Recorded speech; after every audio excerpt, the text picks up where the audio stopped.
Hi everyone, good day. Welcome to our today's Masterclass session on 6 incident management hacks to implement with ServiceDesk Plus. I'm Santosh Maiban, product specialist from Manage Engine ServiceDesk Plus, and this is our first Masterclass session for 2021. Now, we have our content management team at Zilker. So Zilker is an organization that primarily focuses on providing content to their users. And here is the team. During this work from home scenario, they have all moved to their homes, to different places. And guess what? Zilker is experiencing a lot of challenges. Now, with their activity about building content, they have their challenges about talking to their peers. Email is a mode of communication we all are aware about, but there is no other easy way for the organization to get in touch with their users. And Zilker team also experiences a lot of outages, issues, challenges, and they are not able to reach their admin folks. So there is a challenge over there. And again, there's no proper chat solutions or there's no proper channels for them to communicate with each other. Now, this is why we need solutions like Service Desk Plus. So the need for Service Desk Plus arises over here because it's not just about tracking the incident, but it is also about providing a widespread of area for users to communicate, talk with each other, so that they could have their results really fast. They could be able to get into resolution conclusions really fast. Now, this is where a product like Service Desk comes into place, where it could not only just track incident management, but also bridge gap between the communication, the collaboration, the reporting, track efficiency. This is where a help the solution is required. Now, we have six, and we are going to talk about each and every act and its features one by one. Now, what happens at Zilker? So in Zilker, the users have to be within their reach. Now, how does the users of Zilker can log a ticket or report a problem or raise their concerns to their organization or to their colleagues? Now, this is where we have a couple of features in Service Desk Plus that they could use. Now, there is self-service portal, Microsoft Teams, chat, and email. So let's get into business and see how it works. All right. Now, here, this is Zilker, and they have their self-service portal, where in their self-service portal, they have a couple of forms and options that is available. So this segment is totally customizable. All right. So users can totally customize their form. They can change the look and feel of these forms. So let's log in as an end user. So this is Paul. Paul is logging into the system. All right. As and when Paul logs in, he gets access to the templates. He gets access to different forms. So when Paul logs in, he not only just sees the form, you can also see there are other elements such as the announcements that is shown, the solutions or the knowledge base article, and Paul needs to raise an issue because they are experiencing an outage. So where does he go raise an issue? And this page that you're looking at is totally customizable. So this page can be totally customized with HTML content, or you could like change or add widgets as per you require. So from the list of incident templates, Paul chooses a form and he's now gonna create a ticket. So there are predefined information over here. And as you look into this particular form, you could see that there is a couple of mandatory fields such as impact and urgency, and categories made as mandatory. So we are going to learn from this. What we are going to learn from this is that the impact and urgency is made mandatory for a reason, because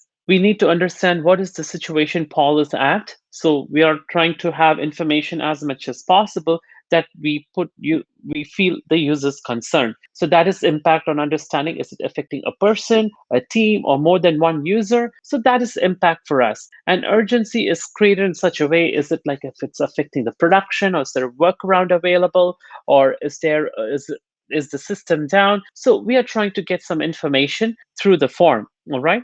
Once Paul submits the ticket, now this through self-service portal, Paul has created a ticket into the IT help desk. Now this is one mode of creating a ticket, and we all know that users can always send an email, and the email will be processed into a ticket. Now, once Paul has created this ticket, and if he has second guesses on this particular ticket, he can go ahead and request for cancellation. So right under the actions, Paul can go ahead and cancel this ticket. and also he can edit the ticket, add notes. So these are certain options he gets. And not just that, when Paul created the ticket, there's no way he knows what priority the ticket is. So this saves a lot of time for all of us, right? Every time there might be a debate that why is my ticket created as a low priority, or my ticket is high priority, just treat it like that. So rather than that, if we ask our users, like, just go fill the form, define the impact and urgency, just explain what's the situation, we'll get back to you. Well, this saves a lot of time for the technician. So this is one other way that Paul can communicate, and these are the benefits through self-service portal.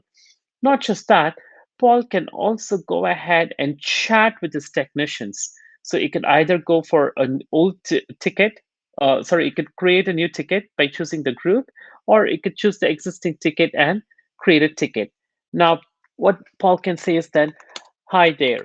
The moment he's going to start a communication, the technician is going to get a pop up right on their screen. So they are going to get an update on what this ticket is all about or what Paul is trying to do. So they get their ticket updates right on their screen, and from this, they can start communicating. And not just that, technicians can also communicate with each other. So here is Paul, and Paul can talk with Frey or Heath. So they can pick and choose their technicians, they can start communicating. So these are all the communication channels that is available. All right. Now, coming back to the modes of communication, we have seen email, self-service portal, and chat. Now, Zilker also uses Microsoft Teams, and let's see what benefit does that offer. Now, in ServiceDesk Plus, always make sure you go to this question mark and click on About. All right. Make sure your version matches with the latest version. So we are at 11140. Make sure you upgrade the application, because in each and every release, we fix issues. If there are any vulnerability issues that we address, we identify its address right away. We also do a lot of features, do release a lot of features as well. Now, Microsoft Teams is a product that most of the organizations use. So Zilker also uses that. And Zilker has option to integrate ServiceDesk Plus with Microsoft Teams. Now, over here, the help card has detailed information on how the integration works, what needs to be the prerequisites, and how it could be performed. There's also a video for the integration purpose, so users can use this. Now, what can Zilker do? So Zilker can go ahead and integrate their Microsoft Teams with Service Desk Plus. When they do that, they can, whatever communication that they are doing in the Microsoft Teams, they can also communicate with regards to Service Desk Plus. They can get an overview of commands of what are the supported options or features that we have. The end users can also initiate a chat right from within Microsoft Teams into Service Desk Plus, and the end users can also end the chat. So it's primarily using the slash commands. Not just that, they could also choose between the instances, all right?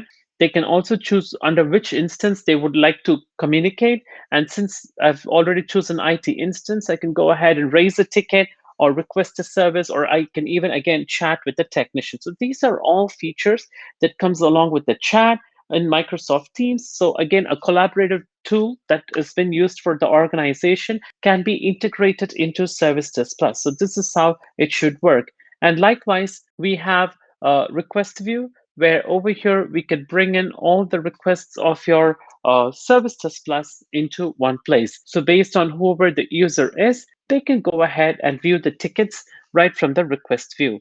So these are all the collaboration tools, the communication channels that they have, and the method of reporting an issue is all available through Service Desk Plus. So we have seen the mode of communication and how the users can interact with each other and how they could be within easy reach using Service Desk Plus. The next is that now this communication is happening and it needs to be captured. Every single detail of this incident has to be captured and it has to be perfect. Now, what are the features that Zilker can use in order to capture all this information? Let's take a quick look. Now, well, that we saw Paul just chose a form. There were certain fields on the form that he chose and created a ticket. And by the way, this is John. So John chose all these fields and created the ticket. Now, when I log in as a technician, and over here it's Paul who's an admin. Now, when Paul goes into the system, how does he view the ticket that John just created? So I go to the request tab, all right, and over here there are like a lot of these tickets that's listed, and I'm just going to view the ticket that was created by John. Now, what are the details that is there on the particular ticket? So I go click on this latest ticket that was created by John, all right, and let's take a quick look. Now, as you could see, the user interface is totally changed. You get a lot of these options. You could parallelly view tickets, tasks, and tickets right in one place. So this is something that is that's a feature that we have released, and with my personal experience, I could see that customers are on a lot of older versions. Make sure you all upgrade, stay up to date. So Paul is just pulling up John's ticket. The ticket has been created over here. Well, for Paul, he cannot see the priority of the ticket because it's not shown. But with Paul, he can view the priority of the ticket. He can see what is the priority, and based on which the technician can pick up the pace on how they wanted to address these tickets. Not just that, if Paul has to do a remote support for John, he can use the remote control feature right from over here. And the thing is that with ServiceDesk Plus, if you have other managed engine products, you can integrate so that you can perform remote control operations right from within the ticket. And when you scan assets in ServiceDesk, you can map it to users. The moment users are creating the tickets, their corresponding assets will be automatically mapped over here. Now, apart from this, the priority and the details that is shown on the ticket, we could also see there is a button that says what is the next transition. So this is a workflow which we are going to see very shortly. And if you look into the statuses, there is not much of status that is shown. It's either open or cancel. Do you want to cancel a ticket that was created by an end user? Not necessarily, right? So we'll come to this particular workflow in a while. So let's keep that aside. So we can now see that the end user ticket that has been created is captured in a form, and there are a lot of these fields that we need to understand. What are these fields and where is this form created? Under the admin, we have incident template. In incident template, here is the template that was created for error 502 bad gateway.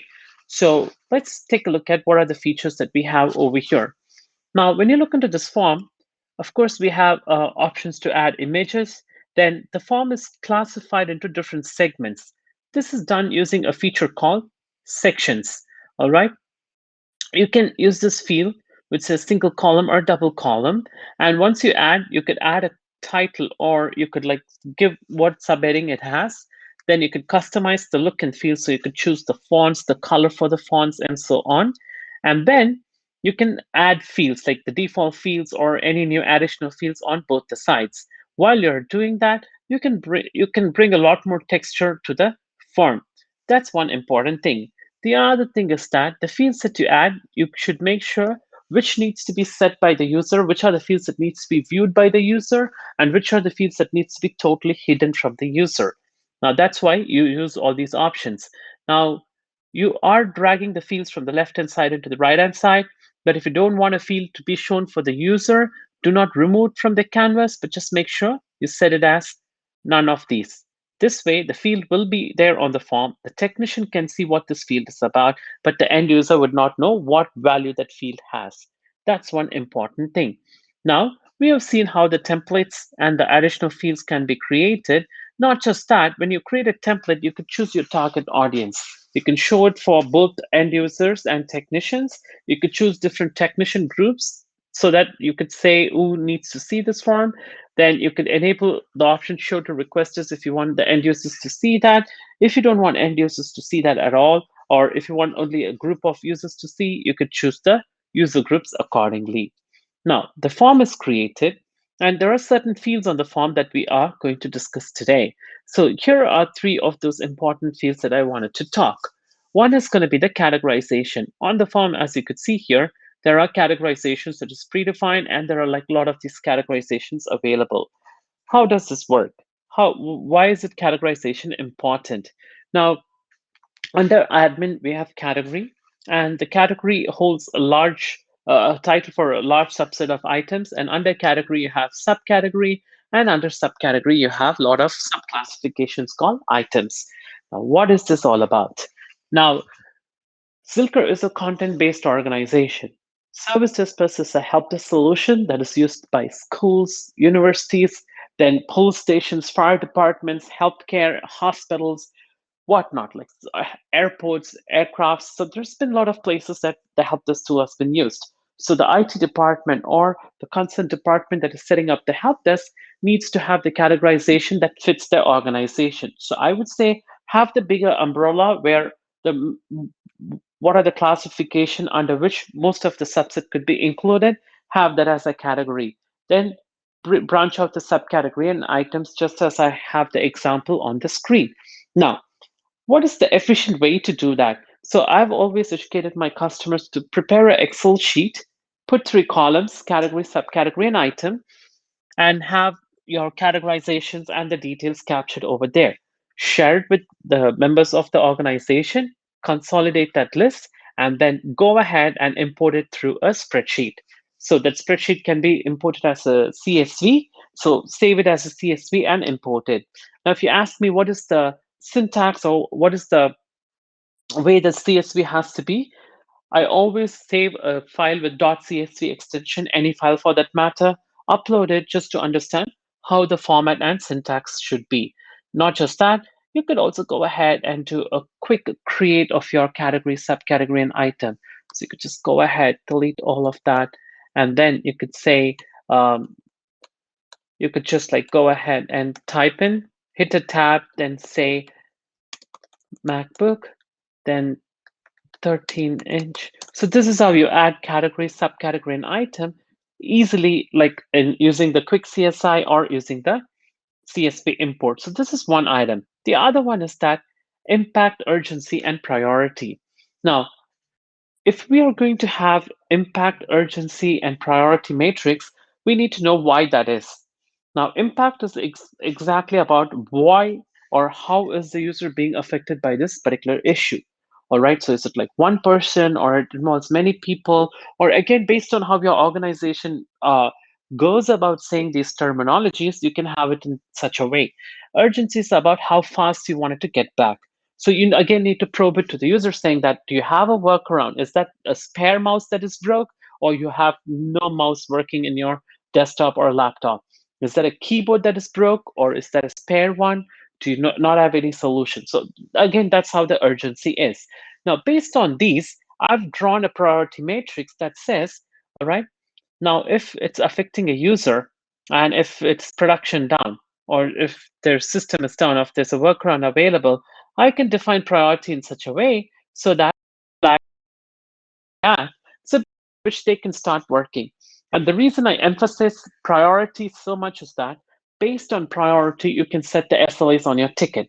Now, when you set the SLAs on your ticket based on priority, it helps the technicians to work on tickets accordingly. And right from the time the ticket is created, the priority is set, and the SLA is also calculated right from the time the ticket is created. So it helps it in a lot better way. So we have seen how the template is created, what are the fields that goes in, the additional fields, the default fields. We have seen how Zilker can create their categories into the system and how a priority matrix can be built using impact, urgency, and priority. Now, apart from these options, what are the other features that Zilker could use? Now, imagine Zilker is getting a lot of tickets coming in. There's like tons of tickets that is being reported, and out of which someone just reports out of the blue that they have their laptop stolen, or they misplaced the laptop somewhere because everyone is working from home. Now, you can have a lot of templates.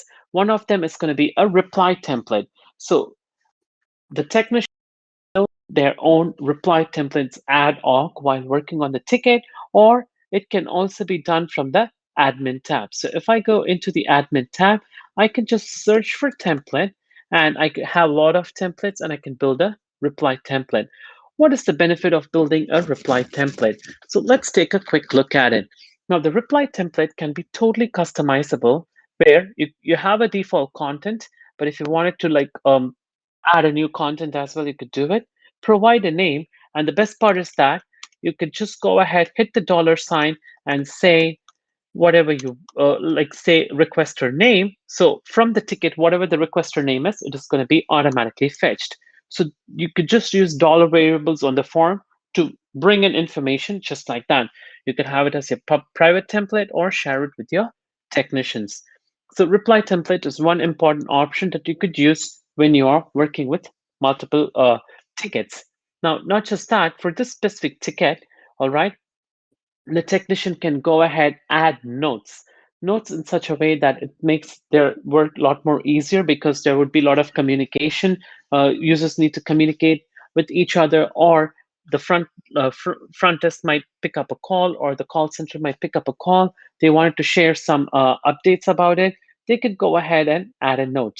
So to add a note, you could just click on this particular symbol. You can add a note right from the list view or even from within the ticket, and you could add a you could consider the notes as first response. And again, I want to tag my technician.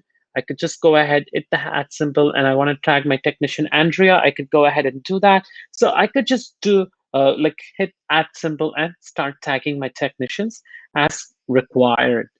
Now, we have seen what are the options that Zilker could use to collect as much as information in one place. Now, the other operation that Zilker is needed is with automation. Thing is that you have different modes of communication and different ways to report an incident, and you have a place where you could collect all information. What are the automations that follows underneath that? So let's take a look at what are the automations that ServiceDesk Plus offer.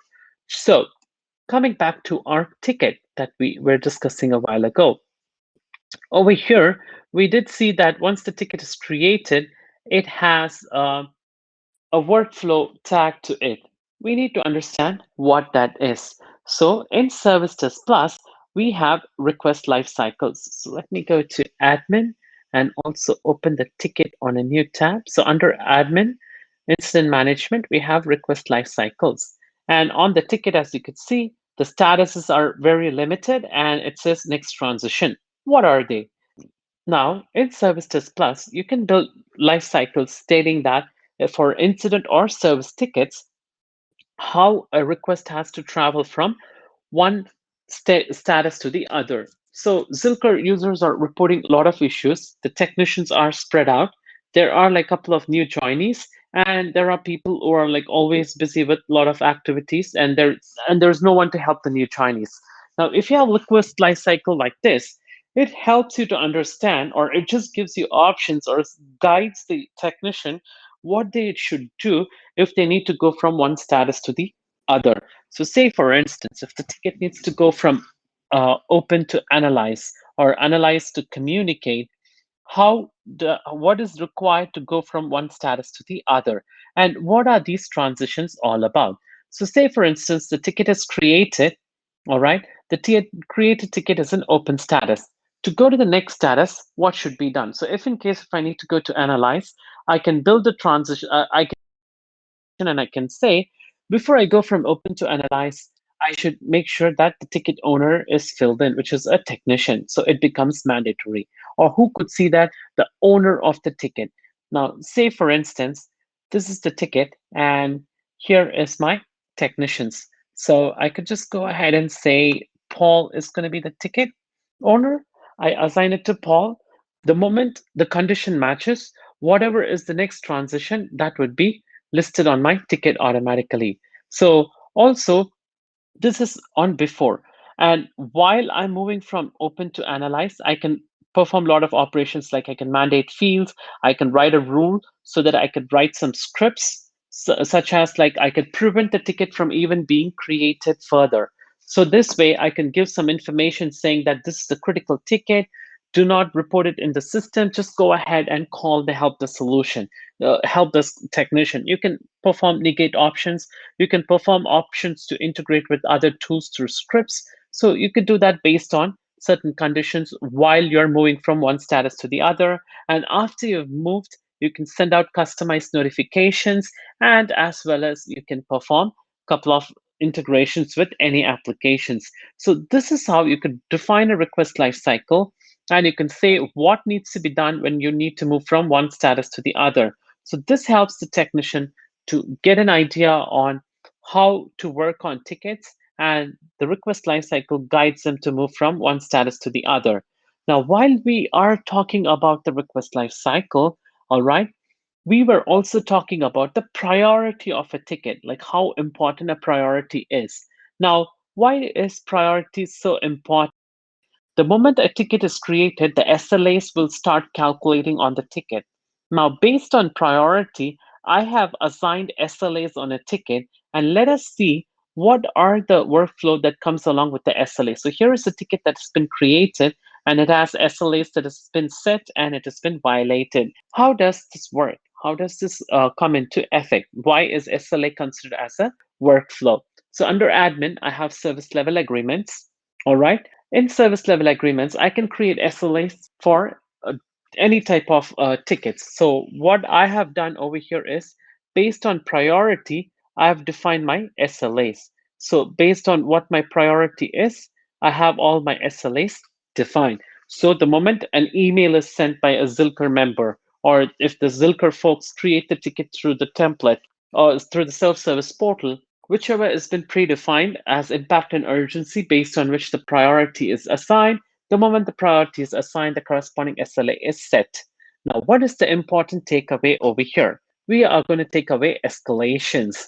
What in escalations? So we all know the SLA, how it works, and so on. Now, if at all you have technicians working round the clock, they are super busy visiting each and every user, helping them out. There are tickets that might be missed out by being picked up. When an escalation happens, such as the response escalation, you can just notify someone who's the ticket owner or a specific person, or you can perform escalation actions, such as like you can assign it to a group, or you can assign it to a specific technician, and so on. So this is something you could do. So when you assign it to a specific technician, that person can pick up the ticket and start working on it. So this is an escalation action that comes in SLAs that helps you to assign the tickets to a technician, not just on the template, but you could also use it through SLAs. Now, the further escalations that happens, then at that point, you can either change the priority or move the tickets to someone else or send out notifications to different team members, like which is individual users, or sorry, which is to different technicians. All right. So these are the automations that is available through an SLA that you could use. Just like how SLA is defined, just as how the request lifecycle is defined, we also have other tool for automation, which is called as business rule. Now, SLA is primarily focused on tracking SLAs on the ticket, and upon escalations, you can perform these operations. Whereas request lifecycle is used to guide the technicians from the start of the ticket creation to the end. Likewise, the business rule is going to help the ticket get processed from the creation of the ticket to the completion. But what is our key takeaway from here? Now, if you have any critical tickets or any specific tickets of nature that is being created outside your operational hours, all right, or anytime for that matter, you can make sure the business rule is executed. And even if the template has any data and you wanted to override all of them and only have the business rule work on it, you enable the override value. Now, based on criteria is where the business rule is going to be applied. But what are the options you get while doing that? As you can see over here, you have negate. So as I said before, when a ticket is being created and when you're trying to move from one status to the other, you can use negate and request life cycles just to guide the technicians. But this negate, when the end user is creating the ticket, all right, the negate comes into effect and it says you're trying to create a critical ticket, call out our front desk or reach out to our call center. They can help you out. So that's something you can do. So you can prevent the ticket and you can expedite the critical issues towards resolution. Now, not just that, all right, if there's a critical ticket that is created, you can also send out email or SMS notifications to the technicians so that they would know, all right, so it's a weekend, we get an SMS alert, so it should be a critical ticket. So this is how you could make use of business rules as well, apart from SLAs and request life cycles. Now, we have seen request life cycles, business rules, SLAs, and on the SLAs, we also have OLA. So OLA is nothing but there is always a debate that which group has taken time to come to the conclusion of the ticket, or which group has spent a lot of time in getting the resolution of the ticket. To avoid that, you can make use of SLAs. Now, the SLAs is going to have a dedicated response and a resolution time, but for each group, you can say how long it takes for the ticket to be completed. So that is something you can do through OLAs. So under every SLA, you have your OLAs over here, and you could say for this cluster of 5 groups, this is going to be our OLA, which means that each and every group gets about like 1 day or 1 hour, whichever you choose, so that every group gets 1 hour of this particular cluster. I could just go ahead and create new, and again, I could choose new set of OLAs for this particular group, and I could say they have 1 day. So each and every group has 1 day time to complete. So this is how OLAs comes into handy. Now, we also saw the templates, right? We saw the incident template. We saw how the fields were shown, and we saw how to tailor certain fields. Now, there is a lot more towards tailoring those fields. That is why we are going to look into field and form rules. So it's quite easy. Now, as you could see over here, this is John. John goes to incident catalog. He's choosing service outage and error 502 gateway. Now, that is an operation that you call on form load. So when someone is choosing a form, what is the operation that you want to perform? So I can create a lot of rules saying that upon someone choosing the form, which is on form load, do I need to perform any actions like hide certain fields or limit the options that is there on the field? So all of this can be done through field and form rules on form load. On field change, so say for instance, on this particular ticket, if someone changes a particular field after choosing the form, if they change the particular field on the form, what needs to be done?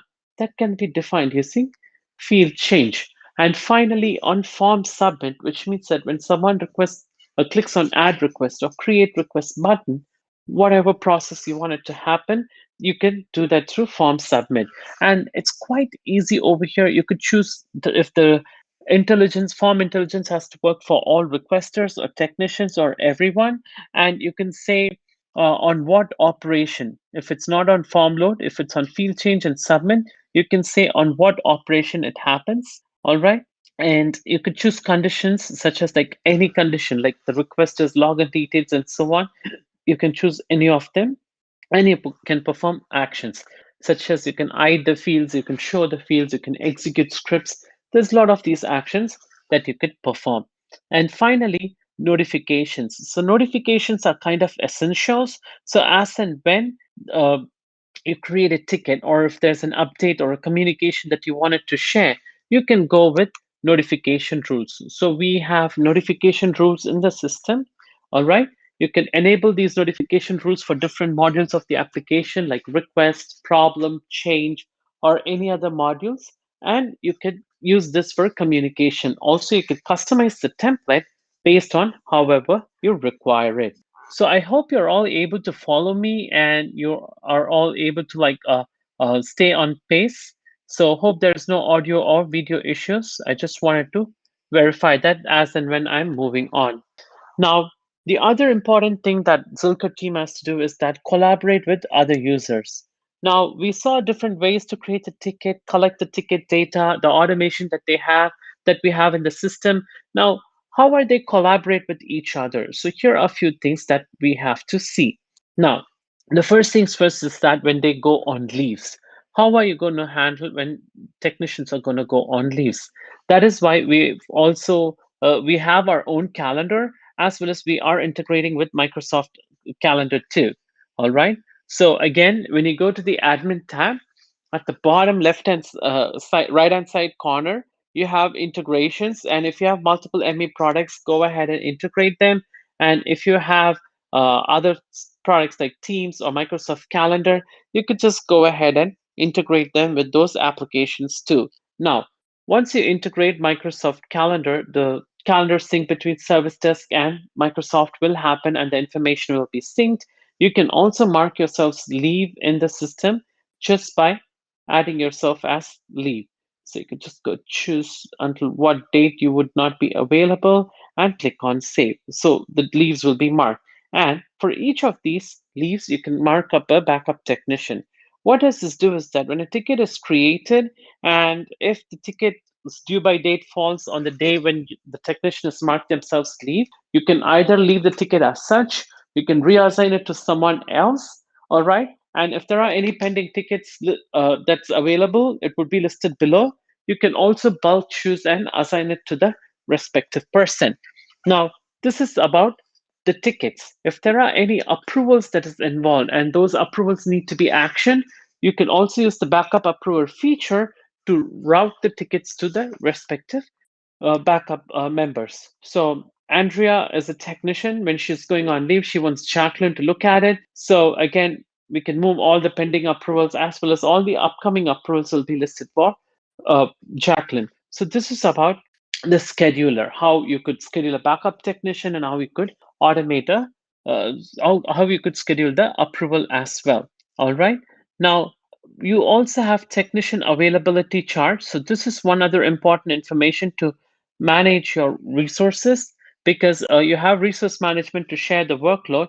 We also have a technician availability chart. All right. And over here, you could see the logged in technicians who are currently logged in. So this way, you could get as much as information on who is available, and based on which you could decide how we could route those tickets in. Now, we have seen how the chat with technician works. We have seen how the chat with user works. Now, here is a feature for request sharing. Now, what is request sharing refers to? So imagine if it is a critical ticket, you want other members of your team to share some of the comments. You can go ahead and share to your fellow technicians by choosing their names or by choosing their support groups. Now, if it is for the end users, you can go ahead and share the ticket with your end users too. What happens is that based on their privileges and access that they have, even an end user can add a note on the ticket. And uh, for end users, they also get their own views. So when they go to the request tab, they have their own views to just choose, filter, and view the tickets. So you can share the tickets between different end users and technicians.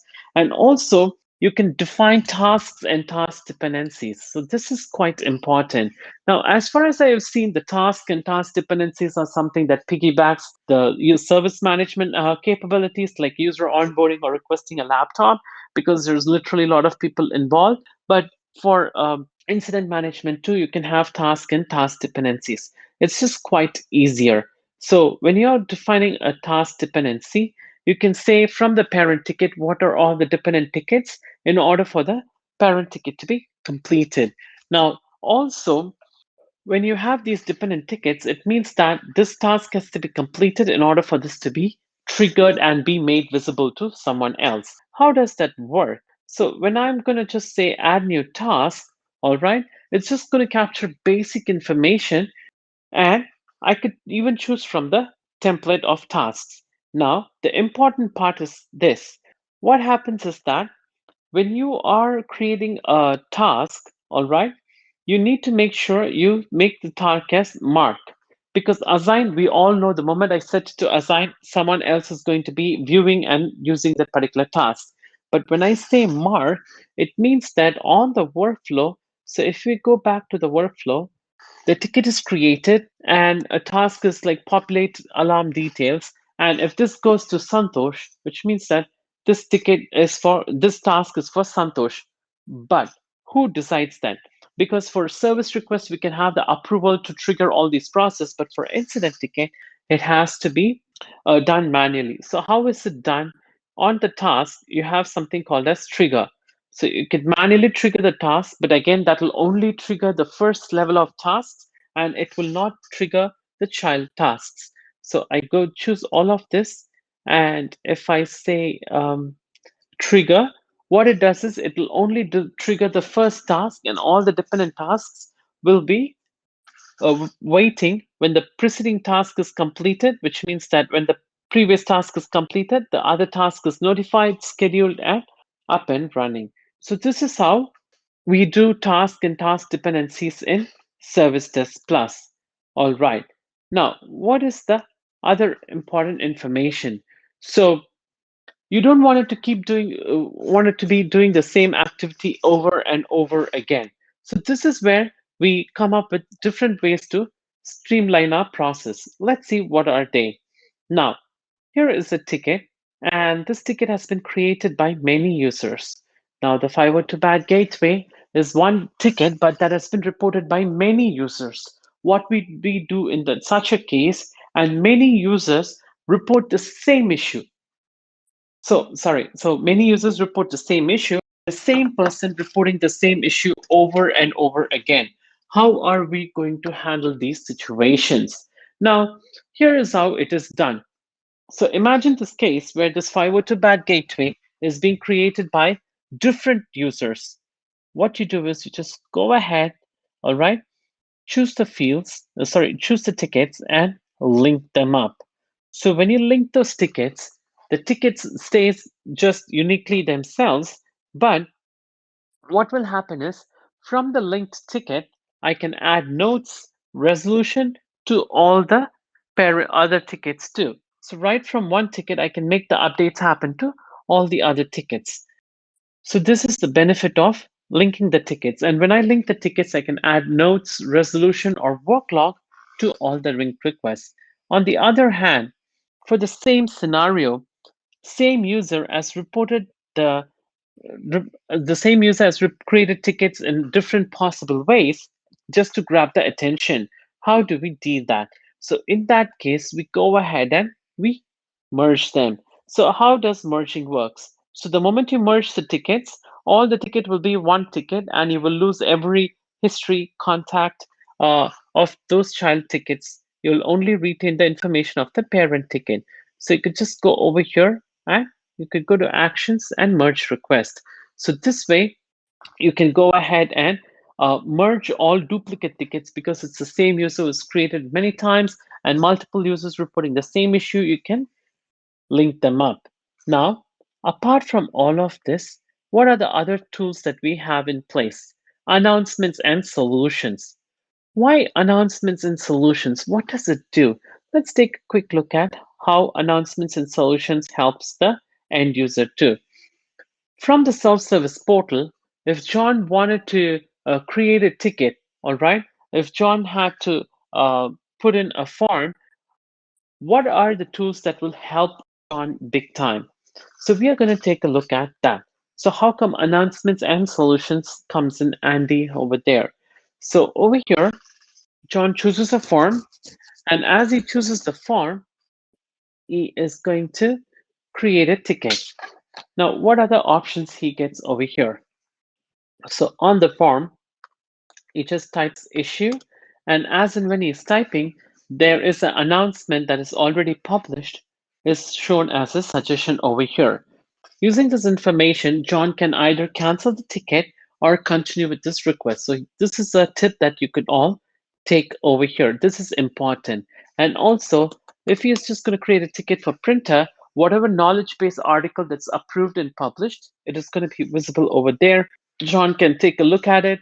He can go ahead, start troubleshooting himself, or create a ticket. So these are all the best practices that is available in the self-service portal. And how are they accomplished? To create an announcement, go to the home page, all right? And in the home page, you have an option to create announcements. So home page, my view, and there is my announcements. So what you do is you could create announcements and you need not say what is the start date and end date. Sorry, you could create an announcement and you can say the start date and end date if you pretty much know when it is going to be over. If not, you could say without the end date. So once the ticket is submitted, what happens? Once the announcement is created, what happens is that it will be visible on the self-service portal because we have not mentioned the to date. Also, we have announcement types. You can choose the services that is being impacted, if it's a public or a private or a shared. Like public is going to be for everyone, private is for specific only technicians, and shared is for specific technician user groups.